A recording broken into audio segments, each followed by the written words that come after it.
It is August 22nd, 1965, and the Beatles are in the throes of their second U.S. tour. A week prior, they played in front of over 55,000 fans in Shea Stadium, New York.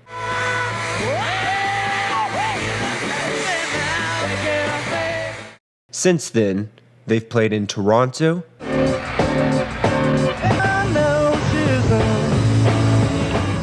Atlanta, Houston,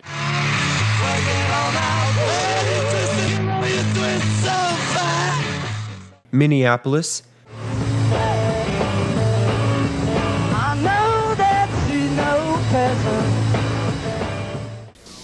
They moved in and out of the motel. They seemed to mingle with quite a number of young girls who were on the sidewalk. At midnight, we called the curfew. We told the kids that they were in violation of it, those under 18 years of age, and they would have to move on.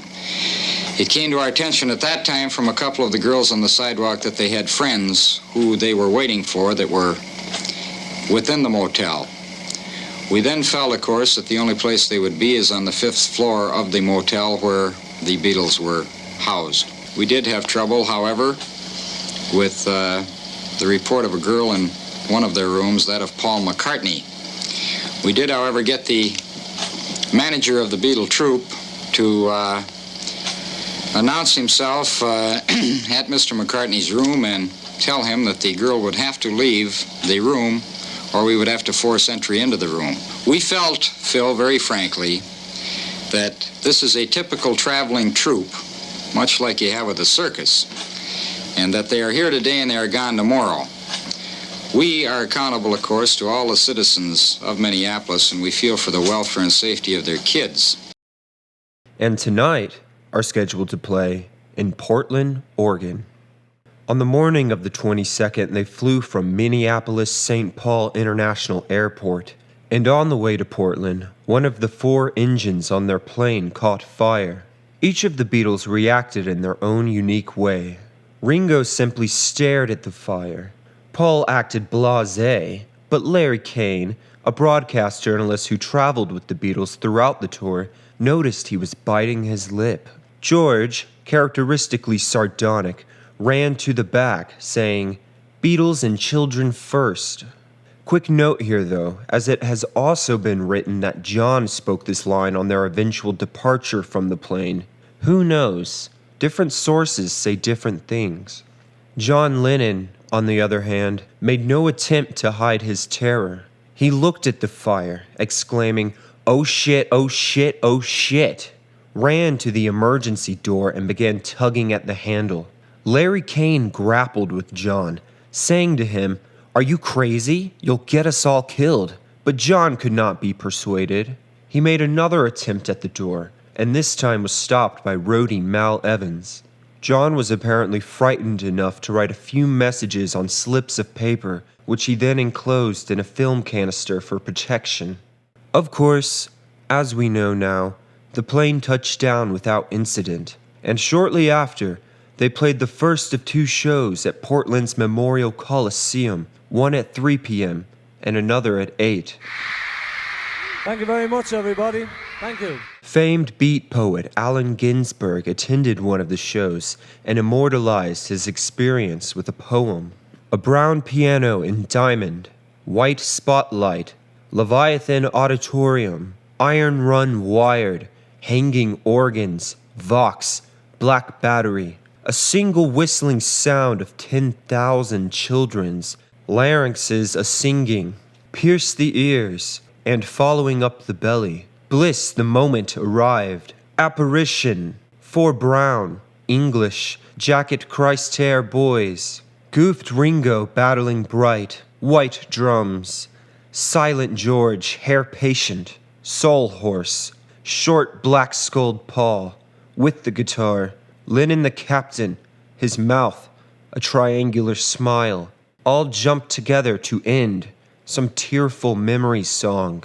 Ancient 2 years, the million children, the 1,000 words, bounce in their seats, bash each other's sides, press, legs together, nervous, scream again and clap hand, become one animal, in the New World Auditorium, hands waving myriad, snakes of thought screech beyond hearing, while a line of police with folded arms stands, sentry to contain the red, sweatered ecstasy that rises upward to the wired roof.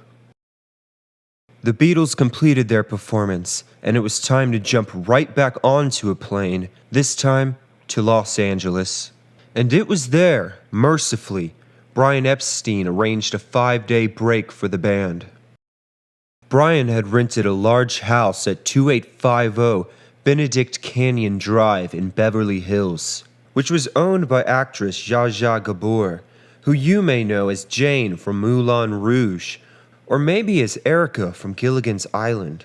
The large Spanish-style house was hidden within the side of a mountain, but less than 12 hours after their arrival, the address had been announced by radio stations, and the LAPD were called in to keep fans away from the property.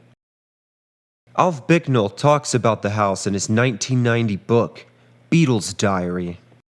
2850 Benedict Canyon, a road virtually up the side from the Beverly Hills Hotel, a most luxurious place. Up in the canyon with a beautiful swimming pool. It was a big house with bedrooms all over the place. But the most fascinating thing about this house I could remember was that all the walls were like balsa wood. You could push your fingers into them. It was an absolutely fantastic house. On the first day of their break, on the 23rd, the Beatles went to a party at the Bel Air home of Capitol Records president Alan Livingstone, where they were presented with a number of awards. I was unable to find what these awards were. This is the home at 356 St. Pierre Road in Bel Air where the Beatles are living during their stay in Los Angeles. The gates are chained and padlocked to protect the privacy of the mop-haired quartet from Britain. Although the location was supposed to have been a well-kept secret, somehow scores of teenagers managed to find out where the Beatles were staying, and many of them are up here now. The party is being given by record company executive Alan Livingston. It's a charity benefit for the Hemophilia Foundation. And here they are, the cause of all this hysteria, the Beatles. 4 young Englishmen who wear their hair long, who sing after their own fashion, and who generate hysteria among suggestive teenagers wherever they go around the world. But the real interesting stuff would occur the next day, on the 24th. The Beatles had a whole host of visitors over. Ladies and gentlemen, the Bird.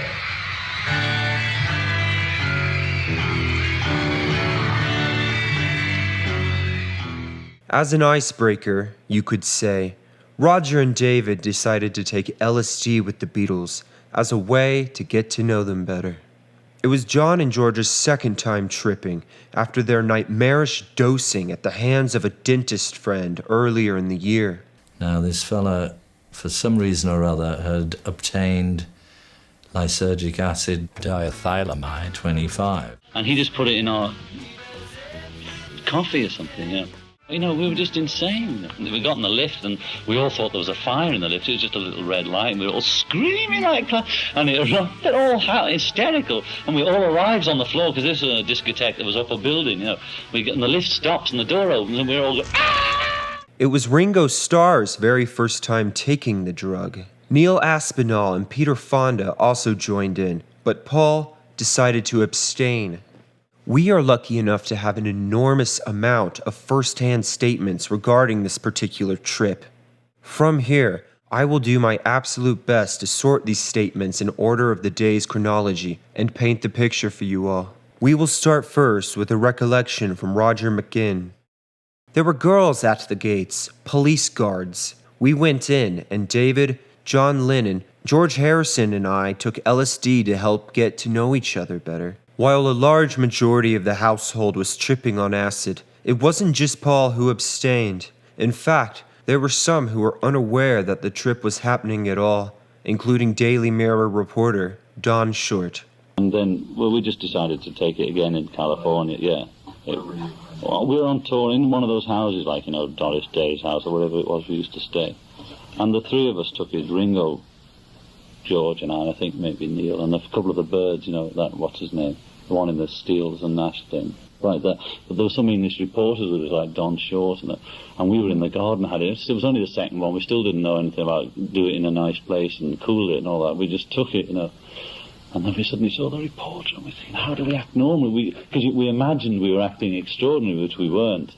We thought, surely somebody can see, And we were terrified waiting for him to go, and he wondered why he couldn't come over. And Neil, who had never had it either, had taken it, and he still had to play road manager. We said, go and get rid of Don Short, and he didn't know what to do. He just sort of sat with it. We were in one spot, John and me and Roger McGinn, and Don Short, who was probably only about 20 yards away, talking. But it was as though we were looking through the wrong end of a telescope. And Don seemed to be in the very far distance, and we were saying, oh fuck, there's that guy over there. Neil had to take him to play pool, trying to keep him away. We'll hear now from Don Short, who doesn't clarify if he knew in the moment that everybody was high. Neil Aspinall escorted me downstairs to the pool room because I was the only journalist on the premises. His job was to divert my attention from the fact that everybody else was taking acid. Our Beatle boys and our Bird boys went to a large bathroom in the house. Roger, there was a large bathroom in the house, and we were all sitting on the edge of a shower passing around a guitar, taking turns playing our favorite songs. John and I agreed Bebop Balula was our favorite 50s rock record. Bebop-a-lula, she's my baby. Bebop-a-lula, don't leave me. Bebop-a-lula, she's my baby. Roger then played on the guitar The Byrds' Why, a song that was inspired by David Crosby's love of sitarist Ravi Shankar's music.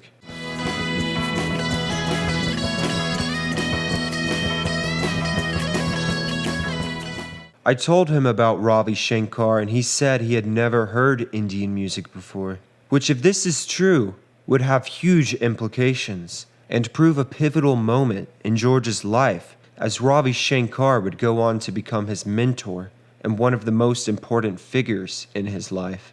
At some point later, George's trip began to take a dark turn, spurred on by Peter Fonda, also high out of his mind, repeatedly saying, I know what it's like to be dead. And Peter Fonda came, and that was another thing. And he kept on saying, I know what it's like to be dead. And we said, what? And he kept saying it, We were saying, for Christ's sake, shut up, we don't care. We don't want to know. And he kept going on about it. Fonda kept saying, I know what it's like to be dead because I shot myself. He'd accidentally shot himself at some time, and he was showing us his bullet wound. When I was 10 years old, I'd accidentally shot myself in the stomach, and my heart stopped beating 3 times while I was on the operating table because I'd lost so much blood. Lennon was just glaring at me and said, you know what it's like to be dead? Who put all that shit in your head? Lennon couldn't take it and said, get this guy out of here. And this incident, of course, was the inspiration behind Lennon's She Said, She Said. And that's how I wrote She Said, She Said. I know what it's like to be dead. Which in home recordings by John started initially as He Said, he being Peter Fonda. She said, I know what it's like to be dead. Peter Fonda then left the restroom, headed to the kitchen to find something to drink, where he ran into actress Peggy Lipton, sitting alone, looking lost. She said, I don't know why I'm here. I don't believe it. Is that why you came to visit, so you could just run me into the ground? I went back to the boys and told them there was a pretty blonde sitting in the living room. Someone asked if I was tripping, and I said, no, I sniffed her crotch, and she was definitely a blonde. Ugh. So Paul went to be the host. Later in the day, the boys still very high, a group of starlets, models, actresses were brought in. The group gathered together and sat down to watch a movie, Cat Ballou. Cat Ballou, she was the queen of the outlaws, Her Highness. They brought several starlets in and set up a movie for us to watch in the house. By the evening, there were all these strangers sitting around with their makeup on, and acid just cuts through all that bullshit. The movie was put on, a drive-in print of Cat Ballou with the audience response already dubbed onto it, for when you're all sitting in your cars and don't hear everybody laugh. Instead, they tell you when to laugh and when not to. It was bizarre watching this on acid. As the afternoon turned to the evening, there was an attempt to serve the group some dinner, which, as you could imagine, with most of them tripping, did not go particularly well. In LA, Paul felt very out of it because we were all a bit slightly cruel, so we're taking it in your not. But we kept seeing him, and we'd be going up and saying, and we couldn't eat our food, I just couldn't manage it. We'd just picking it up with the hands, and we're saying, fucking, there's all these people sort of serving us in the house and that, and we're just sort of knocking on the floor and then, like that. Alongside this, Paul brought along Peggy Lipton to the dinner, which upset John. Now let's hear from Peggy. I was the only girl there, and John Lennon definitely didn't like that. He didn't like me being there at all. He was mean and sarcastic. At one point, they were handing around a scrapbook, looking at pictures of that first tour, and John made some snide comment like, "What is she doing here?" I got the idea that John thought Paul was an idiot to take a girl so seriously he'd actually invite her to dinner when all he needed to do was fuck her after dinner. While Paul has skirted many of the accusations and confirmed incidents of abuse compared to other Beatles, he was very, very far from an angel. Jane Asher, in comparison to other women in the Beatles' lives, has been near silent regarding her time with Paul. While Paul has claimed that they had an agreement in place when they were separated for long periods of time, which was often, with Paul being Paul and Jane being a successful actress, it is still very certain that Paul was involved in a number of affairs, including with Peggy Lipton. Although the exact date of their meeting is not certain, there is a photo of Paul with Peggy in 1964, so it was sometime during that year. Let's take a moment to read a bit of Peggy's writing in regards to this meeting, for context's sake. And be forewarned, it's a tiny bit salacious. "Hello," I said, and he shook my hand and looked at me. "My God, you're beautiful," he said. "You're not so bad yourself," I replied, like an idiot. A year in the planning and that was all I could come up with? My knees under the pink silk skirt buckled. I was madly in love with Paul McCartney. Or should I say even more madly in love, knowing full well that disaster lay ahead. How could it be otherwise? Every woman wanted Paul. "Well, move on. Next person," said a disembodied voice from hell. I went to the next person, who was George Harrison or whomever. I couldn't have cared less. I had made the connection. Paul had looked at me with his puppy dog, long-lashed, beautiful eyes, and that was it. Paul moved on with his conversation and charmed the next fan in line. Later, I was asked to come to a bash that evening. I arrived almost sick to my stomach with butterflies. He greeted me sweetly. He played the piano. The next thing I knew, we were on our way upstairs. The fantasy was playing out a little too fast. He took me in his arms and kissed me. May I say that this was the kiss of my dreams? As passionate, tender, and exciting as I could ever have imagined. During our lovemaking, I caught myself thinking, how was this making me feel? I liked everything about Paul, yet when we walked downstairs together, I wasn't feeling too good. I saw myself as just a young girl he had taken to bed, and that was it. Paul called the next night, and I went back. I wanted to try and cement a bond. Once again, it was sexy. But by that time, our tryst was over and I wanted to go home to the safety of my parents' house. I didn't see Paul again that summer.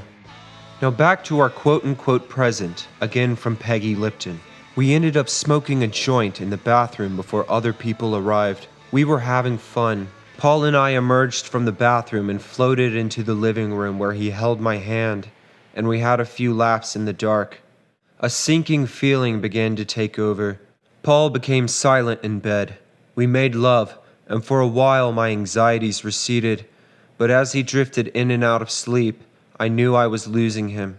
I lay there for a while crying, without Paul knowing, and then got up, gathered my clothes, and silently slipped out the door. So what was the lovely Joan Baez up to at this point?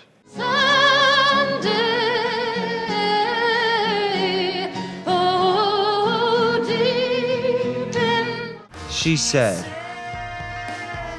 they'd sent their people out to bring in groupies so they could pick who they're gonna, hang out with.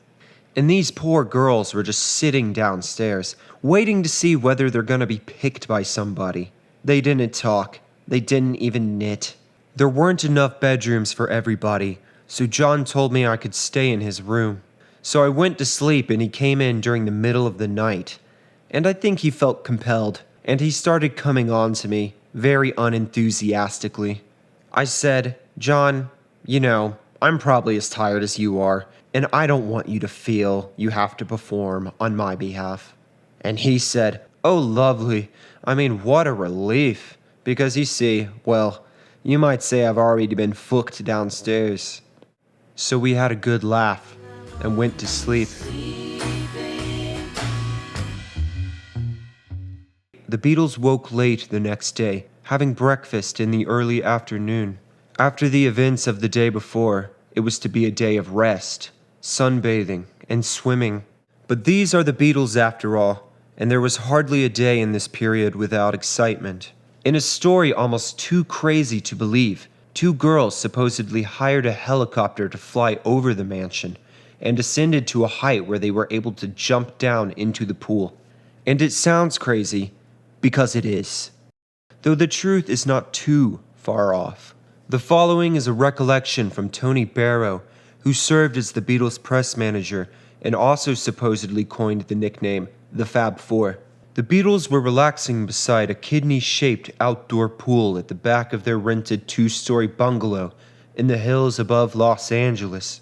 Mal Evans had challenged several of the boys to see who could keep a ciggy alight in his mouth the longest while swimming to and fro across the pool. The rest of us stood round cheering them on and splashing water in their faces.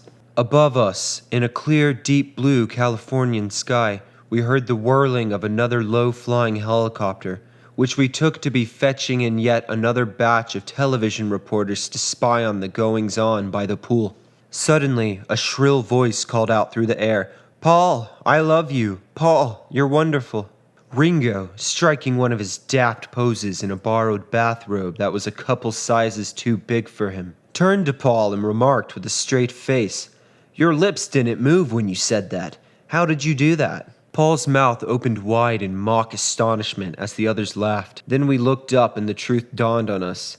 A chorus of Beatles cried out simultaneously, "Fans! Fantastic!"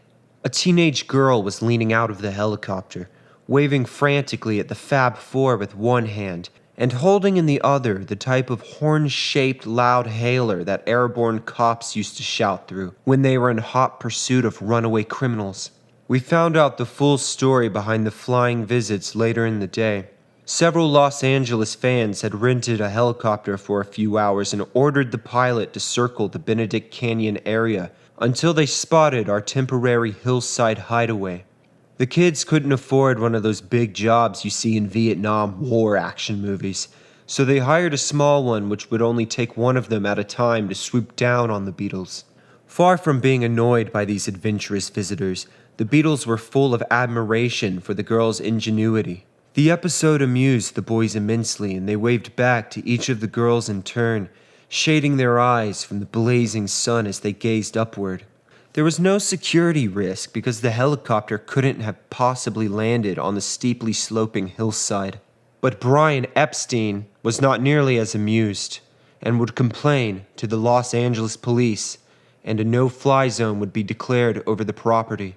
And on the very next day, Friday, August 27th, the Beatles would, for the first time, meet Elvis Presley. One trip or another, we met Elvis. It was one of the highlights of our visit. Oh, we had a couple of cups of tea in the back of the car, and by the time we got to Elvis's house, we forgot where we were going. It didn't really matter where we were going. It took place at Presley's mansion in Bel Air. The Beatles arrived at 11 p.m. and were greeted by Elvis in his large circular living room. And then we went in the house and there's Elvis sitting on a couch playing a Fender bass, plugged in an amplifier, watching the TV. The room was bathed in red and blue light and contained a color television, jukebox, crescent-shaped couch, game tables, and a bar. The first fundamental ground rules were to be set. No press to be invited, no pictures to be taken, no recordings to be made, and no leaking of our plans in advance. John, we hoped it would be a secret, but the fans and the press still got wind of it and were there in their hundreds trying to get in. And although we were used to crowds, the thought of Elvis and the Beatles being together at one time just blew the minds of some people. The meeting had been arranged by Presley's manager, Colonel Tom Parker, and was highly anticipated by the Beatles and Brian Epstein. The encounter was not a great success, with a somewhat stilted atmosphere and little conversation at first. Eventually Elvis told them, "If you damn guys are going to sit here and stare at me all night, I'm going to go to bed." As the two teams faced one another, there was a weird silence, and it was John who spoke first, rather awkwardly blurting out a stream of questions at Elvis, saying, "Why do you do all these soft-centered ballads for the cinema these days? What happened to good old rock and roll?" We were asking him about this, just making movies and, not doing any personal appearances or TV. And he seems to enjoy it. I think he enjoys making movies so much. Because we couldn't stand not doing personal appearances, We'd get bored quickly. He says he misses it a bit, he was great, it's just how I expected him. Eventually, Presley called for guitars to be brought out, and a brief jam session took place. Elvis strummed a few bass guitar chords for Paul and said, "See, I'm practicing." And Paul came back with some quip about, "Don't worry, between us, me and Brian Epstein will make a star of you soon." Later in the visit, the Beatles played a few games of pool with members of the Memphis Mafia. I don't remember. I spent most of the party trying to suss out from his gang if anybody had any reefer. All his gang, the Memphis Mafia, whatever they call them, all those guys. Well, it just was surrounded by these sycophants. I'm going to go to the loo now. Okay, we'll all go to the loo with you. And also briefly met Priscilla Presley. Priscilla was brought in. I've got this picture of her as a sort of Barbie doll with gingham, kind of purple gingham, and a gingham bow in her very beehive hair. We all said hello, and then it was, "Right lads, hands off, she's going." She didn't stay long. I can't blame him, although I don't think any of us would have made a pass at her. That was definitely not on Elvis's wife, That was unthinkable. She didn't need to be put away quite so quickly, we thought. Let's hear a bit from Mal Evans. "It was a thrill, but it was the biggest disappointment of my life in one way. I really am a big Elvis fan. At 6'3", I'm one of the biggest. So I prepare my outfit to go and meet Elvis, send the suit to the cleaners, nice white shirt and tie, really ponce myself up. But when the suit came back from the cleaners, they'd sewn the pockets up. Now, I always carry plectrums, picks, they call them in the States. It's just a habit. I'm not even working for them now, and I've still got a pick in my pocket at the moment. So when we get there, Elvis says, 'Has anybody got a pick?' And Paul turns around and says, 'Yeah, Mal's got a pick. He's always got a pick. He carries them on holiday with him.' I went to go in my pocket for one, and there they were, all sewn up. I ended up in the kitchen breaking plastic spoons, making picks for Elvis. That was a disappointment. I'd have loved to have given Elvis a pick, have him play it, then got it back and had it framed. Brian Epstein kept a low profile. Parker and Epstein lost interest. They were leaving the children to play. Parker put his plump arm around Brian Epstein's shoulder and led him away to a quiet corner of this playroom. Epstein at this point grabbed his chance to bring up the subject he'd been waiting to raise, which was his secret agenda. He hoped to persuade Parker to let him present Elvis in a series of UK concerts. It was a hopeless project from the outset, although at the time, Parker pretended to leave the door open by saying he'd think about it. The meeting lasted about 3 hours, at the end of which Parker gave the Beatles presents including a complete set of Presley's albums, gun holsters with gold leather belts, and a table lamp in the shape of a wagon. As they left, Lennon asked the others, "Where's Elvis?" They came away with the impression he had been under the influence of something throughout the evening. I mean, the saddest part is now, years and years later, we found out that he tried to have us banished from America because he was very big with the CIA and everything. And that's very sad to me, that he felt so threatened, you know, that he thought, like a lot of people, that we were bad for the American youth. You ain't no friend of mine. The Beatles went back to the mansion, and the next day, the break was over as they traveled to San Diego on bus. Just 5 uneventful, restful days in the middle of tour. Thank you so much for watching. If you enjoyed this video and want to see more, subscribe, give it a like pretty please. Consider supporting me on Patreon. I'm putting videos on there early. You get a little bit of exclusive content. If you're really crazy about a particular song and want to put in a request for a video, feel free to do that. Thank you.